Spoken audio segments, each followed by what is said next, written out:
ఈరోజు శ్రీ సాయిబాబా సచ్చరిత్రములో 23వ అధ్యాయంలో ప్రస్తావన ఉల్లిపాయ పాము కాటు నుండి శ్యామాను కాపాడుట అనే విషయాలు చూద్దాము. ముందుగా ప్రస్తావన. నిజముగా ఈ జీవుడు త్రిగుణములకు అనగా సత్వ రజస్ తమో గుణములకు అతీతుడు. కానీ మాయచే కప్పబడి వాని నైజమగు సచ్చిదానందమును మరచిపోయి తాను శరీరమే అనుకొనుచు అట్టి భావనతో తానే చేయువాడు అనుభవించువాడు అని అనుకొనుచు లెక్కలేని బాధలలో చిక్కుకొనుచు విముక్తిని కాంచలేకున్నాడు. విమోచమునకు మార్గమొక్కటే కలదు.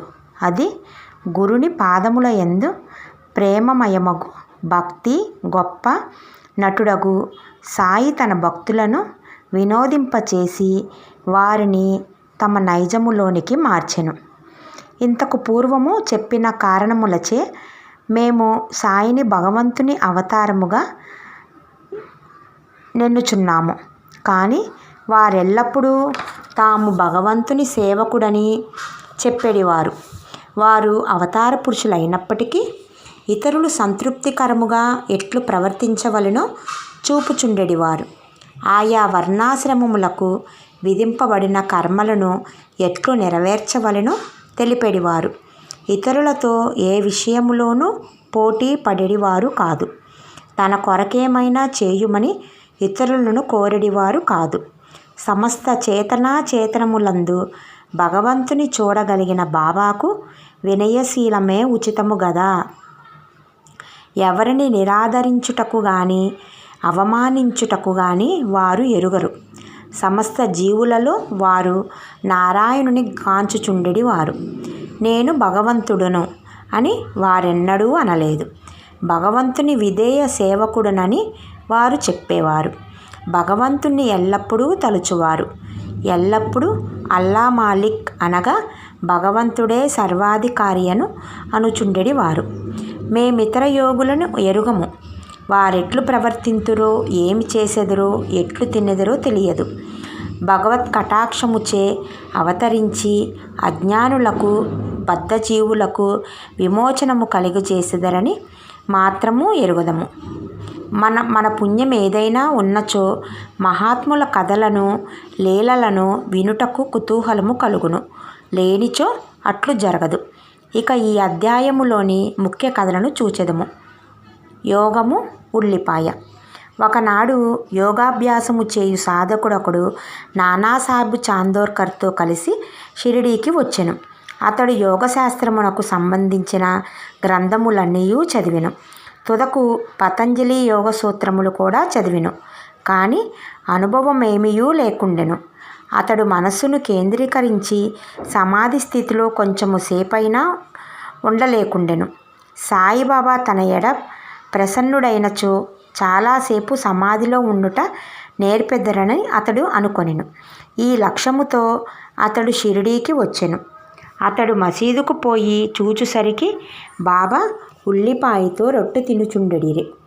దీనిని చూడగానే అతనికి మనసున ఒక ఆలోచన మెదిలెను. రుచిలేని రొట్టెను పచ్చి ఉల్లిపాయతో తినువాడు నా కష్టములను ఎట్లు తీర్చగలడు, నన్నెట్లు ఉద్ధరించగలడు. సాయిబాబా అతని మనసున మెదిలిన ఆలోచనను గ్రహించి నానాసాహెబుతో ఇట్లనెను. నానా, ఎవరికైతే ఉల్లిని జీర్ణించుకొను శక్తి కలదో వారే దానిని తినవలెను. ఇది విని యోగి ఆశ్చర్యపడెను. వెంటనే బాబా పాదములపై పడి సర్వస్య శరణాగతి చేసెను. స్వచ్ఛమైన మనసుతో తన కష్టముల తెలిపి ప్రత్యుత్తరములు బడసెను. ఇట్లు సంతృప్తి చెంది ఆనందించువాడే బాబా ఊది ప్రసాదముతో ఆశీర్వచనములతో షిరిడీ విడిచెను. ఇంకొక కథ.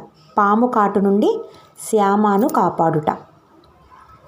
ఈ కథను ప్రారంభించక పూర్వము హేమాడ్ పంత్ జీవుని పంజరములో ఉన్న రామచిలుకతో సరిపోల్చవచ్చుననిది. రెండునూ బంధింపబడియే ఉన్నవి. ఒకటి శరీరములోను, రెండవది పంజరమందును. రెండునూ తమ ప్రస్తుత స్థితియే బాగున్నదని అనుకొనుచున్నవి. సహాయకుడు వచ్చి వానిని బంధముల నుండి తప్పించగానే వానికి నిజము తెలియను. భగవత్ కటాక్షముచే గురువు వచ్చి వారి కండ్లను తెరిపించి బంధ విముక్తులను చేసినప్పుడు వారి దృష్టి అన్నిటికంటే గొప్ప స్థితి వైపు పోవును. అప్పుడే గతించిన జీవితము కంటే రానున్నది గొప్పది అని గ్రహింతురు.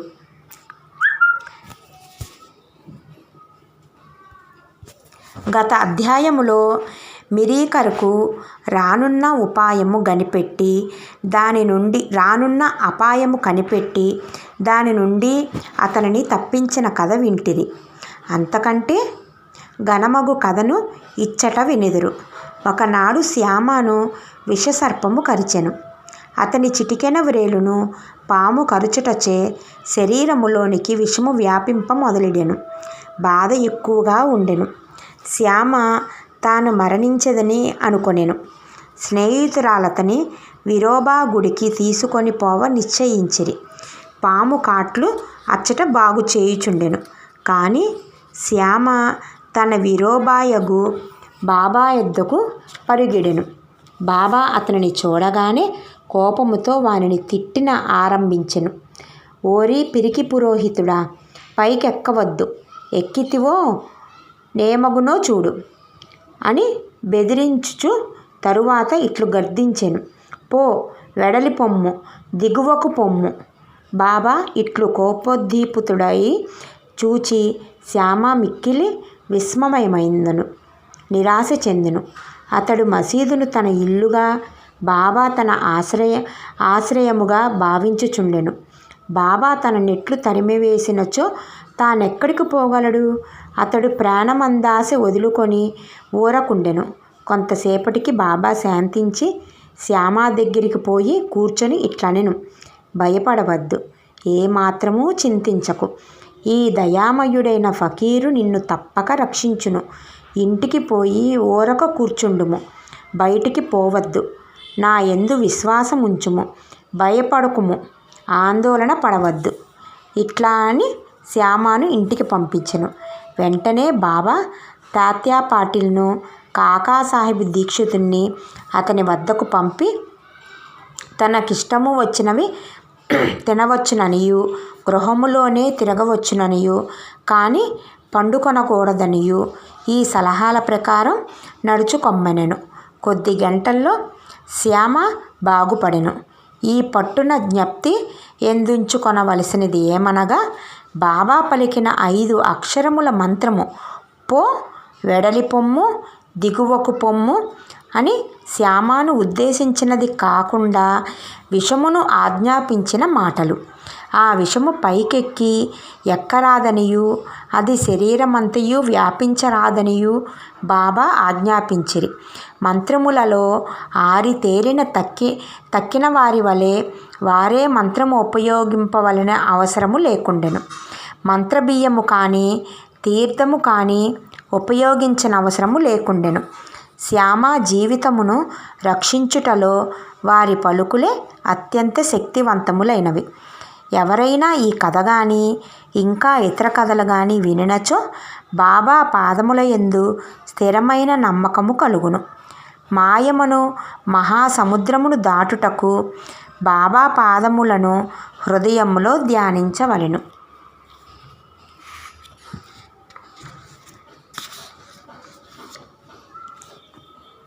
ఇప్పుడు కలరా రోగము గురించి చెప్పుకుందాం.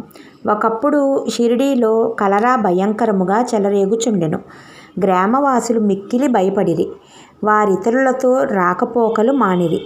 గ్రామములో పంచాయతీ వారు సభ చేసి 2 అత్యవసరమైన నియమములు చేసి కలరా నిర్మూలించ ప్రయత్నించిరి. అవి ఏమనగా, కట్టెల బండ్లను గ్రామములోనికి రానియకూడదు. రెండవది, మేకను గ్రామములో కోయరాదు. ఎవరైనా వీనిని ధిక్కరించినచో వారికి జరిమానా చేయవలెనని తీర్మానించిరి. బాబాకి ఇదంతయు ఒట్టి చాదస్తమని తెలియను. కాబట్టి బాబా ఆ చట్టములను లక్ష్యపెట్టలేదు. ఆ సమయంలో కట్టెల బండి ఒకటి ఊరిలోనికి ప్రవేశించుచుండెను. ఊరిలో కట్టెలకు కరువున్నదని అందరికీ తెలియను. అయినప్పటికీ కట్టెల బండిని తరిమివేయుటకు ప్రయత్నించుచుండిరి. బాబా ఆ సంగతి తెలుసుకొని అచ్చటికి వచ్చి కట్టెల బండిని మసీదుకు తీసుకొని పొమ్మని ఉత్తర్వు ఇచ్చెను. బాబా చర్యకు వ్యతిరేకముగా చెప్పుటకు ఎవ్వరూ సాహసించలేదు. దుని కొరకు కట్టెలు కావాల్సి ఉండెను కనుక బాబా కట్టెలు కొనెను. నిత్యాగ్నిహోత్రి వలె బాబా తన జీవితమంతయు దునిని వెలిగించియే ఉంచెను. అందులకై వారికి కట్టెలు అవసరము కనుక వాటిని నిల్వ చేయువారు. బాబా గృహము అనగా మసీదు ఎప్పుడూ తెరిచి ఉండేది. ఎవరైనా పోవచ్చును. దానికి తాళము కానీ చెవి కానీ లేదు. కొందరు తమ ఉపయోగము కొరకు కొన్ని కర్రలను తీసుకొని పోవువారు. అందుకు బాబా ఎప్పుడునూ గొనుగు కొనలేదు. ఈ ప్రపంచమంతయు దేవుడే ఆవరించి ఉండుటచే వారికి ఎవరియందు శత్రుత్వం ఉండేది కాదు. వారు పరిపూర్ణ విరాగులైనప్పటికీ సాధారణ గృహస్థులకు ఆదర్శముగా ఉండుటకై ఇట్లు చేయుచుండెడి వారు. గురుభక్తిని పరీక్షించుట. రెండవ కలరా నిబంధనమును బాబా ఎట్లు ధిక్కరించెనో చూద్దుము. నిబంధనము అమలులో ఉన్నప్పుడెవరో ఒక మేకను మసీదుకు తెచ్చిరి. ఆ ముసలి మేక దుర్బలముగా చావుకు సిద్ధముగా ఉండెను. ఆ సమయమున మాలేగాం ఫకీరు పీర్ మహమ్మద్ ఉరఫ్ బడే బాబా అచటనే ఉండెను. సాయిబాబా దానిని ఒక కత్తివ్రేటుతో నరికి బలివేయమని బడే బాబాకు చెప్పెను. ఈ బడే బాబా అందు సాయిబాబాకు ఎక్కువ గౌరవం. ఆయనను ఎల్లప్పుడూ సాయిబాబా తన కుడివైపైన కూర్చోబెట్టుకొనడి వారు. చిలుము బడేబాబా పీల్చిన పిదప సాయిబాబా పీల్చి ఇతరులకు ఇచ్చెడివారు. మధ్యాహ్న భోజన సమయమందు సాయిబాబా సాదరముగా బడేబాబాను పిలిచి ఎడమ ప్రక్కన కూర్చుండబెట్టుకొనిన పిమ్మట భోజనము ప్రారంభించేవారు. దక్షిణ రూపముగా వసూలైన పైకము నుంచి ఆయనకు దినమొక్కంటికి 50 రూపాయలు సాయిబాబా ఇచ్చుచుండెడివారు. బడేబాబా పోవునప్పుడు 100 అడుగుల వరకు సాయిబాబా వెంబడించువారు. అట్టిది బాబాకు వారికి గల సంబంధము. సాయిబాబా వారిని మేకను నరుకుమనగా అనవసరముగా దానిని చంపనేలయని బడేబాబా నిరాకరించెను. అప్పుడు సాయిబాబా శ్యామాను ఆ పని చేయుమనెను. అతడు రాధాకృష్ణమాయి వద్దకు పోయి కత్తిని తెచ్చి బాబా ముందు పెట్టెను. ఎందులకు కత్తిని తెప్పించిరో తెలుసుకొనిన పిమ్మట రాధాకృష్ణమాయి దానిని తిరిగి తెప్పించుకొనెను. ఇంకొక కత్తి తెచ్చుటకు శ్యామ పోయెను. కానీ వాడా నుండి త్వరగా రాలేదు. తరువాత కాకాసాహెబ్ దీక్షిత్ వంతు వచ్చెను. వారు మేలిమి బంగారమే కానీ దానిని పరీక్షించవలెను. ఒక కత్తి తెచ్చి నరుకుమని బాబా ఆజ్ఞాపించెను. అతడు సాటేవాడాకు పోయి కత్తిని తెచ్చెను. బాబా ఉత్తర్వు కాగానే దానిని నరుకుటకు సిద్ధముగా ఉండెను. అతడు స్వచ్ఛమైన బ్రాహ్మణ కుటుంబంలో పుట్టి చంపుట అనున్నది ఎరుగకుండిరి. హింసించు పనులను చేయుట అందు ఇష్టము లేనివారైనప్పటికీ మేకను నరుకుటకు సంసిద్ధుడయ్యను. బడేబాబా అను మహమ్మదీయుడే ఇష్టపడనప్పుడు ఈ బ్రాహ్మణుడు ఏల సిద్ధపడుచుండెనని అందరూ ఆశ్చర్యపడుచుండిరి. అతడు తన దోవతిని ఎత్తి బిగించి కట్టుకొనెను. కత్తిని పైకెత్తి బాబా ఆజ్ఞకై ఎదురు చూచుచుండెను. బాబా ఏమి ఆలోచించుచుంటివి? నరుకుము అనెను. అతని చేతిలో ఉన్న కత్తి మేకపై పడుటకు సిద్ధముగా ఉండగా బాబా ఆగుమనెను. ఎంతటి కఠినాత్ముడవు! బ్రాహ్మణుడవై మేకను చంపేదవా అని బాబా అనెను. బాబా ఆజ్ఞానుసారం దీక్షిత్ కత్తిని క్రిందబెట్టి బాబాతో ఇట్లనెను. ఓ అమృతము వంటి పలుకే మాకు చట్టము. నీ అమృతము వంటి పలుకే మాకు చట్టము. మాకింకొక చట్టమేమీయూ తెలియదు. నిన్నే ఎల్లప్పుడూ జ్ఞప్తి అందించుకొనిదము. మీ రూపమును ధ్యానించుచు రాత్రింబవళ్ళు నీ ఆజ్ఞలు పాటింతుము. అది ఉచితమా కాదా అనున్నది మాకు తెలియదు. దానిని మేము విచారించము. అది సరైనదా కాదా అని కూడా వాదించము, తర్కించము. గురువు ఆజ్ఞ అక్షరాలా పాటించుటయే మా విధి, మా ధర్మము. బాబా తామే మేకను చంపి బలివేసిదనని చెప్పిరి. మేకను తకియా అను చోట చంపుటకు నిశ్చయించిరి. ఇది ఫకీరులు కూర్చొని స్థలము. అచ్చటికి దానిని తీసుకొని పోవునప్పుడు మార్గమధ్యమున అది ప్రాణములు విడిచెను. శిష్యులెన్ని రకములో చెప్పుచు ఈ అధ్యాయమును హేమాడ్ పంత్ ముగించుచున్నారు. శిష్యులు 3 రకములు. 1 ఉత్తములు, 2 మధ్యములు, 3 సాధారణులు. గురువులకేమి కావలనో గుర్తించి వెంటనే వారు ఆజ్ఞాపించక పూర్వమే దానిని నెరవేర్చువారు ఉత్తమ శిష్యులు. గురుని ఆజ్ఞానుసారము ఆలసింపక అక్షరాల నెరవేర్చువారు మధ్యములు. 3వ రకము వారు అడుగడుగునకు తప్పులు చేయుచు గురుని ఆజ్ఞను వాయిదా వేసెదరు. శిష్యులకు దృఢమైన నమ్మకం ఉండవలెను. తోడుగా బుద్ధి కుశలత యోరిమి ఉన్నచో అట్టి వారికి ఆధ్యాత్మిక పరమావధి దూరము కాదు. ఉచ్ఛ్వాస నిశ్వాసములను బంధించుటకు గాని హఠయోగము గాని ఇతర కఠినమైన సాధనలన్నీయు అవసరము. పైన చెప్పిన గుణములు అలవర్చుకొన్నచో వారు ఉత్తరోత్తర ఉపదేశములకు అర్హులగుదురు. అప్పుడు గురువు తటస్థించి జీవిత పరమావధిని పొందుటకై ఆధ్యాత్మిక మార్గమున నడిపింతురు. వచ్చే అధ్యాయములో బాబా యొక్క హాస్యము చమత్కారముల గూర్చి చెప్పుకొందుము. ఇంతటితో ఈ 23వ అధ్యాయం సంపూర్ణము. రేపు 24వ అధ్యాయములో శనగల కథ, నీతి, సుధాముని కథ గురించి తెలుసుకుందాం. నమస్తే.